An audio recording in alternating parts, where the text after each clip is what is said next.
తెలుగు కథ వింటారా ఛానల్కి స్వాగతం. పూర్వం బొర్రయ్యపాలెం అనే గ్రామంలో పేరుశాస్త్రులనే బ్రాహ్మణుడొకడు ఉండేవాడు. అతనికో గయ్యాలి భార్య ఉంది. ఆమె పేరు పేరమ్మ. శాస్త్రులు గారు తన సంపాదనంతా తెచ్చి ఆమె చేతుల్లో పోసేస్తాడు. జమా ఖర్చులన్నీ ఆమె చేతుల మీదుగానే సాగుతాయి. తన పుట్టింటి తరపున వారెవరైనా వచ్చారంటే వాళ్లకు నెలల పర్యంతము దోచిపెడుతుంది. తన భర్త తరపు వారెవరైనా వస్తే పాపం వాళ్ళని పట్టుమని 10 గంటలైనా నిలవనివ్వదు. వచ్చిన మరుసటి రోజునే వాళ్ళని ఏదో ఒక అవమానం చేసి పంపుతుంది. ఇప్పటికి ఆమె తల్లిని రప్పించుకుని 2 నెలలైనా కావస్తోంది. ఇంకా తన తల్లికి ఇంట్లోదంతా దోచిపెడుతూనే ఉంది. శాస్త్రులు గారికి ఇదంతా నచ్చదు. కానీ భార్య నోటికి జడిసి ఏమీ అనేవాడు కాదు. ఏమైనా అంటే తనని ప్రాణంతో నిలవనివ్వదని అతనికి తెలుసు. కానీ మన శాస్త్రులు గారు పైకి ఎంత అమాయకుడో లోపల అంత యుక్తిపరుడు. ఏ పనైనా దూరం ఆలోచించి చేస్తాడు. పేరు శాస్త్రులు గారికి ఒక తోబుట్టు ఉంది. ఆమె చాలా సాత్వికురాలు. బొర్రయ్యపాలెంకు 4 మైళ్ళ దూరంలో నివసిస్తోంది. ఆమె పేరు నరసమ్మ. ఆమె చాలా బీద కుటుంబీకురాలు. ఆమె భర్త భూస్వాముల పొలములను కవులకు చేసుకుంటూ ఉంటాడు. నరసమ్మ ఎంత పేదరికంలో ఉన్నా తన అన్నగారిని ఏమీ సహాయం చేయమని అడిగేది కాదు. అన్నగారు ఎంత ధనవంతుడైనా భార్య చేతిలో వాడని తెలుసు. నరసమ్మ కుటుంబము రాను రాను దారిద్ర్య స్థితిలో పడచొచ్చింది. ఆ ఏడు పంటలేమీ పండకపోవడం చేత ఆమె భర్త చాలా ఇబ్బంది పడుతున్నాడు. తినడానికి తిండి దొరకటం కూడా కష్టమైంది. ఇక ఎట్లాగూ తన అన్నగారి సహాయం అడక్క తప్పింది కాదు. అందువల్ల అన్నగారిని ఏమైనా సహాయం చేయమని వదిన గారికి తెలియకుండా అడుగుదామని బొర్రయ్యపాలెం ప్రయాణం అయింది. పాపం ఆమె దురదృష్టమేమో ఆ రోజునే శాస్త్రులు గారు ఏదో పని మీద పొరుగురు వెళ్ళాడు. నరసమ్మ అన్నగారింటికి వెళ్లేసరికి తన వదిన గారు ఆమె తల్లి ఇంట్లో ఉన్నారు. ఈమెను గుమ్మంలో చూడగానే తల్లి కూతుళ్ళిద్దరూ అప్పుడే సూటిపోటి మాటలు అనడం మొదలు పెట్టారు. నరసమ్మ ఆ మాటలు లక్ష్య పెట్టక ఇంట్లోకి వెళ్లి వదిన అన్నయ్య ఏడి అని పేరమ్మని అడిగింది. దానికి పేరమ్మ నీవు వస్తావని మీ అన్నయ్య కలగనలేదు. అన్నయ్య అంటూ ఏదో మూటగట్టుకొచ్చావు పాపము. మీ అన్నయ్య లేడు అన్నది. 4 మైళ్ళ దూరం ఎవరి కొరకైతే తను నడిచి వచ్చిందో ఆ అన్నయ్య లేడనగానే నరసమ్మ నిలువున కృంగిపోయింది. పైగా 2 రోజుల నుంచి తిండి కూడా లేదాయే. వదిన మొన్న తిన్న మెతుకులు ఇంత అన్నముంటే పెడతావు అని నోరు తెరిచి పేరమ్మను అడిగింది. దానికి పేరమ్మ 100 సార్లు తిట్టి చిన్న రాతి చిప్పలో పాచిపోయిన అన్నం పెట్టింది. నరసమ్మ ఆకలితో మాడుతుండటం చేత అన్నము పాచివాసన వస్తున్నా తినేసింది. పాపం ఆమెకు ఆ అన్నము చాలలేదు. మళ్ళీ అడిగితే తన వదిన గారు ఇంకెన్ని తిడుతుందో అని అంతటితోనే సరిపెట్టుకుంది. 4 మైళ్ళ దూరం నడిచి వచ్చింది కాబట్టి ఆమెకు నిద్రొస్తోంది. అందువల్ల వదిన నిద్రొస్తోంది, ఒక చింకి చాప ఉంటే పారేయి, ఇలా చెరగిలి పడతాను అన్నది నరసమ్మ. ఇప్పుడే గిన్నెడు అన్నం తిన్నావో లేదో అప్పుడే నిద్ర. ఇక్కడ ఏదో ఉన్నదని తినడానికి వస్తారు. చాపలేదు గీపలేదు, ఆ మూల పడుకో అంటూ పేరమ్మ తన తల్లితో ఇంట్లోకి పోయింది. వదిన గారి చేష్టలన్నీ చూస్తున్న నరసమ్మ తన దౌర్భాగ్యాన్ని తానే తిట్టుకుని చీర కొంగు పరుచుకుని ఒక మూల పడుకుంది. ఆమెకు గాఢంగా నిద్ర పట్టింది. గది లోపల తల్లి కూతుళ్ళిద్దరూ నరసమ్మ ఎలాగ బయటికి సాగనంపుదామా అని ఆలోచించుతున్నారు. ఈమె తిరిగి తమ గుమ్మం ఎప్పటికీ ఎక్కకుండా ఉండేటట్లు చెయ్యాలని వారి ఉద్దేశం. నరసమ్మ ఏమి చేస్తుందోనని తన తల్లి కూతుళ్ళిద్దరూ బయటకొచ్చి చూచారు. నరసమ్మ నిద్రపోతుంది ఓ మూల. ఒకనాడైనా చమురు రాయిని ఆమె తల నుండి పేలు గోడ మీదకి పాకుతున్నాయి. అది చూచి వాళ్ళిద్దరూ విరగబడి నవ్వుకున్నారు. వాళ్ళకి ఒక ఉపాయం తట్టింది. వెంటనే ఒక మంగల్ని పిలిచి ఆమె పునిస్త్రీ అని అయినా సందేహించకుండా వాళ్ళిద్దరూ నిద్రపోతున్న నరసమ్మను బలవంతంగా పట్టి ఆమె తల గొరికించేశారు. ఈ ఘోర అవమానం భరించలేక పాపం నరసమ్మ దుఃఖంతో తిరిగి ఇంటికి పోయింది. ఇదంతా జరిగిన మరుసటి రోజున పేరు శాస్త్రులు గారు వచ్చారు. తన్నేమీ చెయ్యలేడనే ఉద్దేశంతో పేరమ్మ తన చేసిన ఘనకార్యాన్ని భర్తతో గర్వంగా చెప్పింది. అదంతా విన్న శాస్త్రులు గారికి కడుపు మండిపోయింది. తన చెల్లెలకు జరిగిన అవమానానికి బదులుగా వారిద్దరికి ప్రతిక్రియ చేయాలనుకున్నాడు.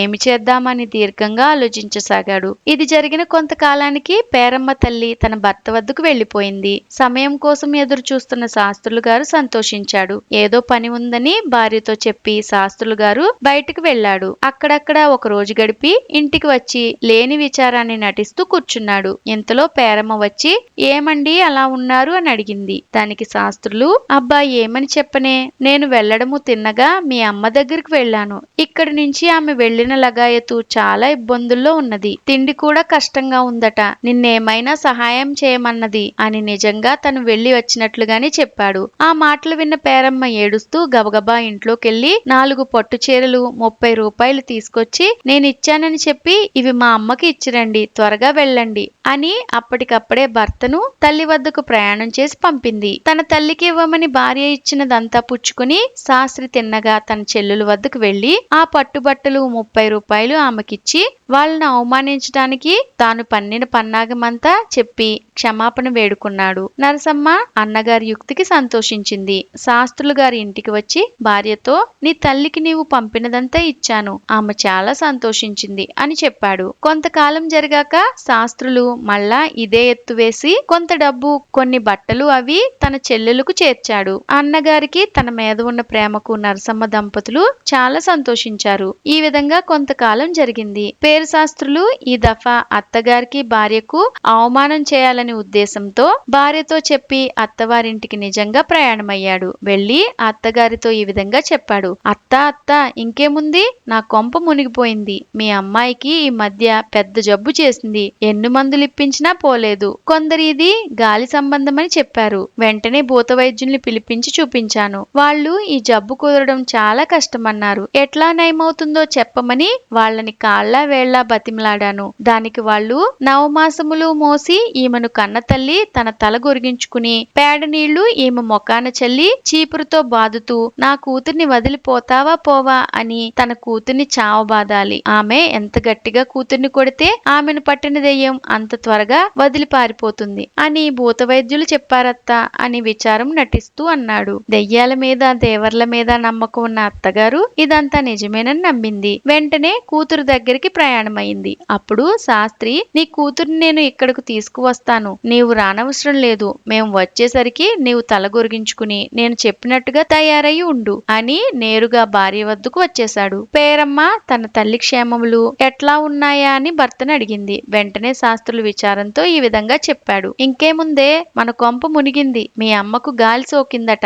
ఎన్ని మందులిచ్చినా పోలేదట. భూత వైద్యుల్ని పిలిపించి చూపించాను. ఆమె కడుపును పుట్టిన కుమార్తె తల గొరిగించుకుని చీపురుతో నా తల్లిని వదిలిపోతావా పోవా అని గొడ్డును బాదినట్లు మీ అమ్మను బాదాలట. ఏ మాత్రమైనా జాలి పడకూడదట. ఆ దెబ్బలు తట్టుకోలేక దెయ్యం పారిపోతుంది అని భూత వైద్యులు చెప్పారు. లేకపోతే మీ అమ్మ ఇక దక్కదట అన్నాడు. పేరమ్మ అది అంతా నిజమేనని నమ్మి గుండెలు బాదుకుంటూ మంగల్ని పిలిపించి తల గొరిగించుకుంది. అప్పటికప్పుడు భర్తతో ప్రయాణమైంది. శాస్త్రులు గారు భార్యను అత్తవారింటి వద్ద దింపాడు. అత్తగారు కూడా తయారుగానే ఉంది కదా. కూతురు బండి దిగి ఇంట్లో అడుగు పెట్టిందో లేదో అప్పుడే తల్లి నున్నటి గుండుతో ఎదురై కూతుర్ని చీపురుతో బాదుతూ పేడ నీళ్లు మొక్కాను కొట్టడం మొదలెట్టింది. ఇక పేరమ్మ తన తల్లి చేష్టలు చూచి భర్త చెప్పిందంతా నిజమే అనుకున్నది. వెంటనే బండిలో ఉన్న చీపురు తీసి తాను కూడా తల్లిని బాదడం మొదలుపెట్టింది. రాను రాను వాళ్ళిద్దరి మధ్య ప్రచండ యుద్ధం జరిగింది. చర్మం ఊడి రక్తం కారుతున్నా ఆగకుండా కొట్టుకుంటున్నారు. ఇదంతా చూచి శాస్త్రులు విరగబడి నవ్వుతున్నాడు. ఇరుగు పొరుగు జనమంతా అక్కడ గుమికూడారు. తల్లి కూతుళ్ళ మధ్య ఎందుకెంత యుద్ధం వచ్చిందో ఎవరికీ అర్థం కాలేదు. నా తల్లిని వదిలిపోతావా పోవా అని కూతురు, నా కూతుర్ని వదిలిపోతావా పోవా అని తల్లి బాదుకుంటున్నారు. పాపం వాళ్ళు శరీరం అంతా రక్తమాయే. శాస్త్రులు విరగబడి నవ్వుతూ చూస్తున్నాడే గాని విడిపించటం లేదు. ఇక ఆ తల్లి కూతుళ్ళు అలసిపోయి ఆలోచనలో పడ్డారు. అసలు విషయం ఎంతకాలం దాగుతుంది? బండారం బయటపడింది. తల్లి కూతుళ్ళిద్దరూ అంతా తెలుసుకున్నారు. ఇక వాళ్ళ కోపానికి అంతు లేకుండా పోయింది. శాస్త్రుల్ని నమిలి మింగేద్దామని అనిపించింది. నీకేం పోయే కాలం వచ్చింది, మమ్మల్ని ఎలా ఏడిపించావు అంటూ వాళ్ళిద్దరూ శాస్త్రుల మీద పడ్డారు. శాస్త్రులు పక్కకు తప్పుకుని గంభీరంగా ఈ విధంగా సమాధానం చెప్పాడు. అది కాదు, మీ తల్లి కూతుళ్ళిద్దరి నున్నటి గుండ్లు చూస్తుంటే ఆ రోజున మీరు నా చెల్లెలికి గొరిగించిన గుండు గుర్తుకొచ్చి నవ్వుతున్నాను అన్నాడు. అతని చెల్లెలికి తాము చేసిన అవమానానికి ప్రతీకారంగా తమని యుక్తిగా ఈ ఘోర అవమానం చేశాడని వాళ్ళు గ్రహించుకుని సిగ్గుపడ్డారు. యుక్తికి మించిన శక్తి లేదు కదా. అసలు విషయం తెలుసుకున్న ఇరుగు పొరుగు వాళ్ళు అతని యుక్తికి సంతోషించారు. ఇలాంటి మరెన్నో కథలు వినాలనుకుంటే తెలుగు కథ వింటారా ఛానల్ ని తప్పకుండా సబ్స్క్రైబ్ చేసుకోండి. మరొక మంచి కథతో మళ్ళీ కలుద్దాం.